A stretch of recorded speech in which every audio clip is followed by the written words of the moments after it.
It's always the treasurer. Every time one of these stories comes out, thousands of dollars gone, kids impacted, programs hurt, it's always the same headline: Booster treasurer arrested. And everyone jumps to the same conclusion: find better people. But that's not the problem.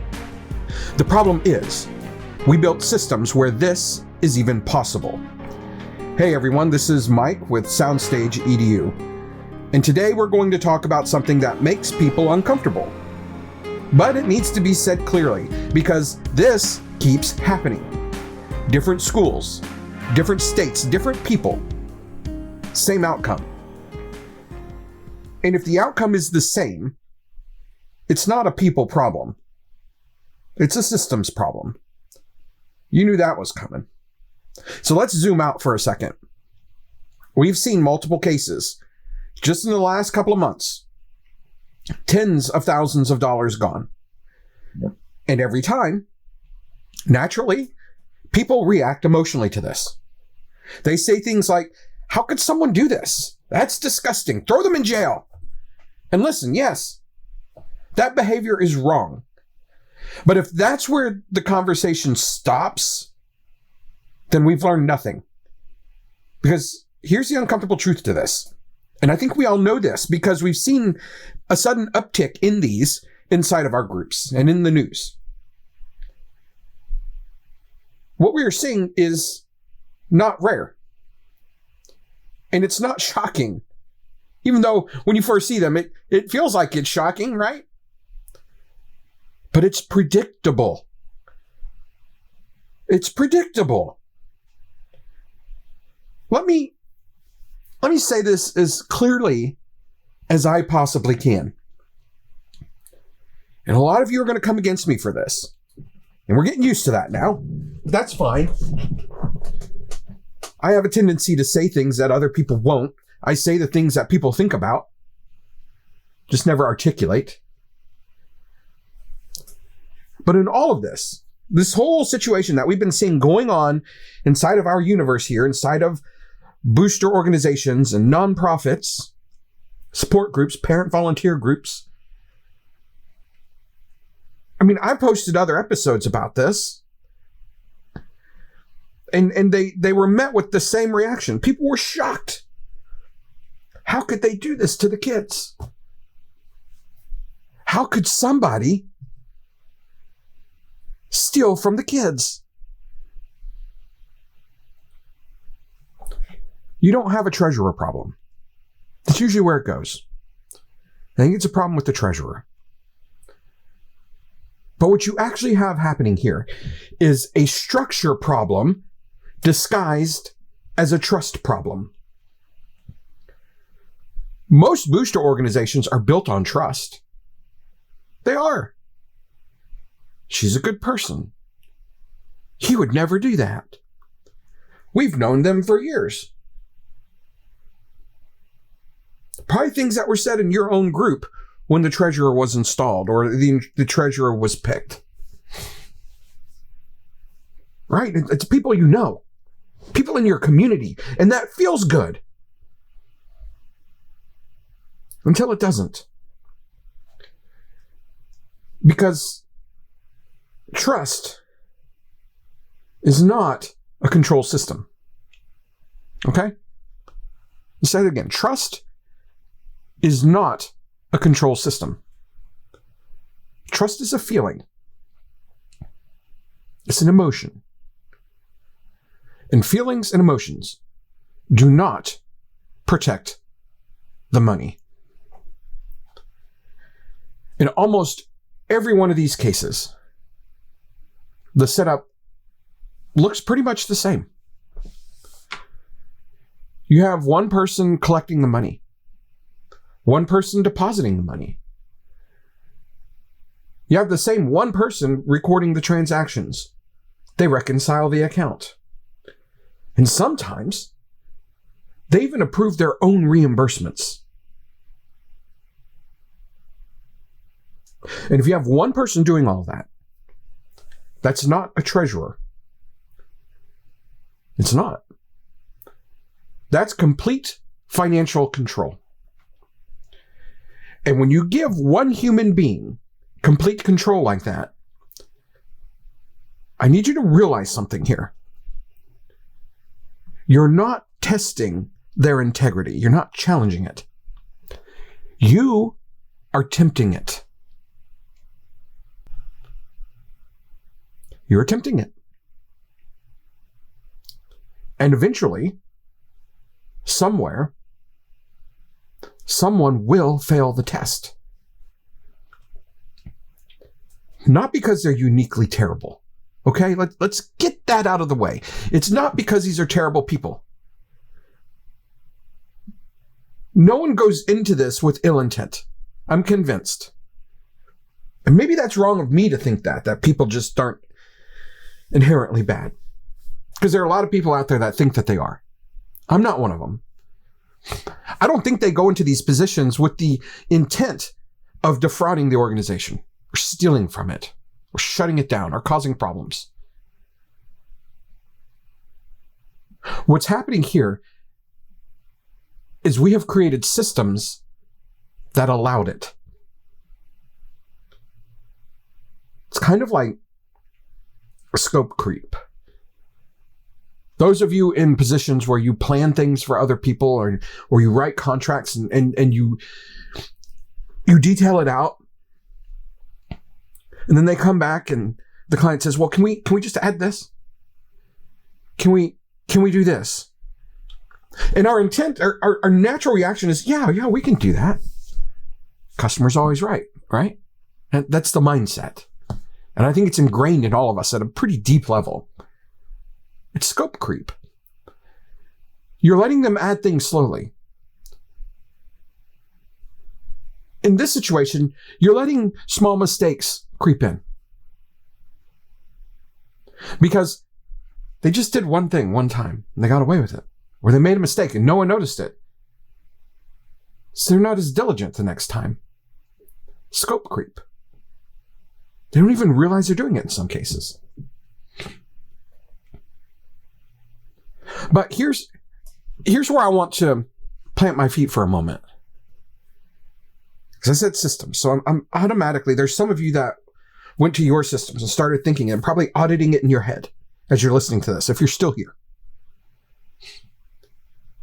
But when I see these conversations start to happen, here's where we tend to naturally drift to next.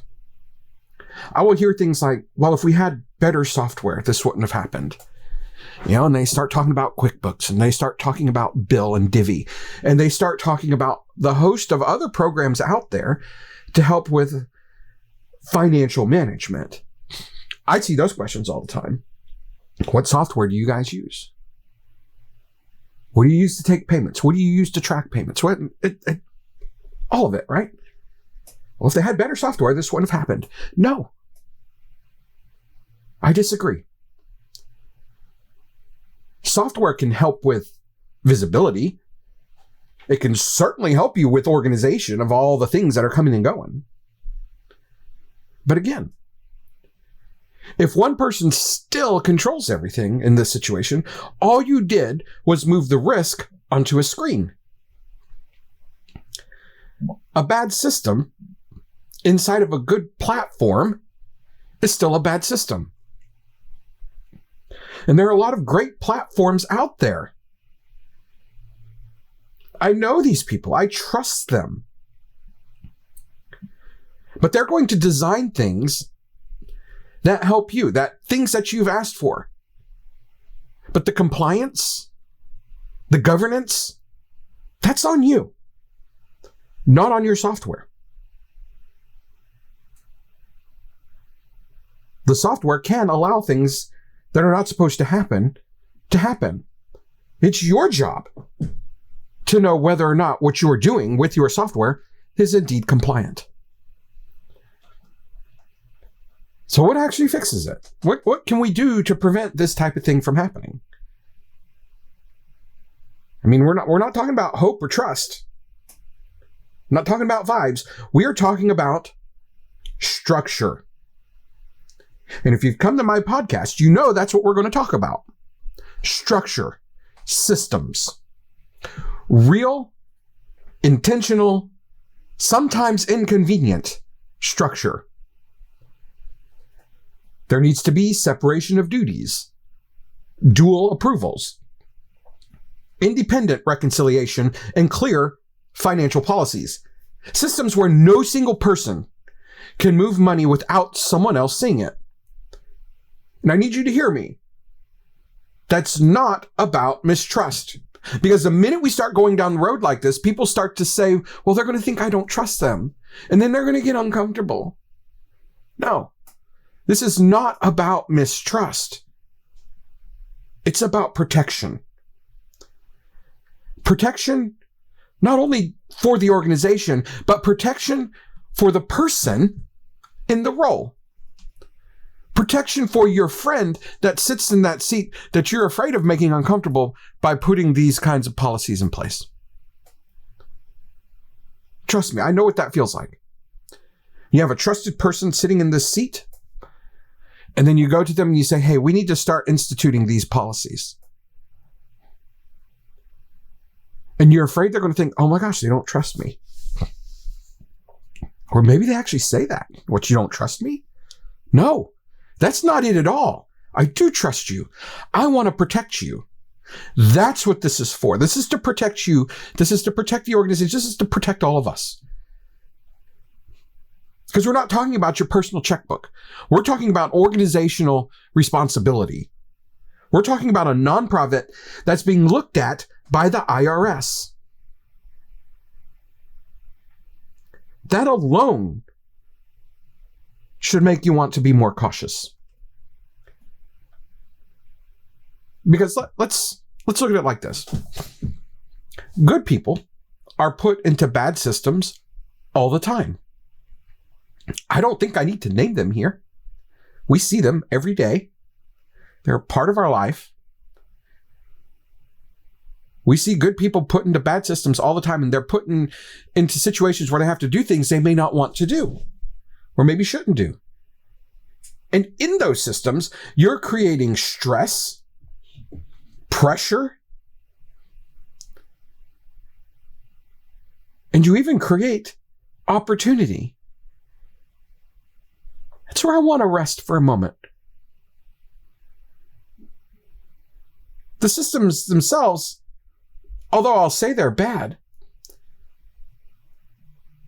it's the people that are operating the systems that are the concern. You create opportunity that people can exploit. Even the best people will eventually slip off that line. And when that happens, we act surprised.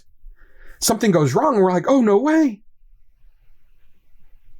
How did that person do that?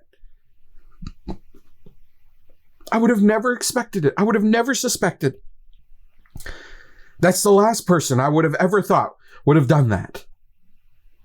How many times has that been said? In these 3 cases that are going on right now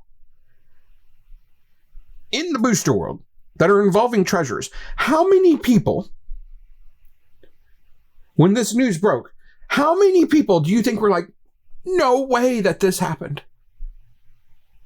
How did this happen? We trusted them. And now, I promise you, as we've gone down the road of litigation, people are like, I sensed something about them. I should have known. No, what you saw was the incremental drift. You saw the opportunity starting to gnaw away at that person. It's not that they lacked integrity. It was that their integrity was chipped away by a bad system that allowed them to get away with it. Well, just find better people. No, you never will if you have a bad system in place. The goal is not to find perfect people. The goal here is to build systems where people don't have to be perfect. So the next time you see one of these headlines, don't just ask, how could they do this? We need to be asking, what system allowed this to happen? Because if you don't answer that question, it's only a matter of time before it happens again.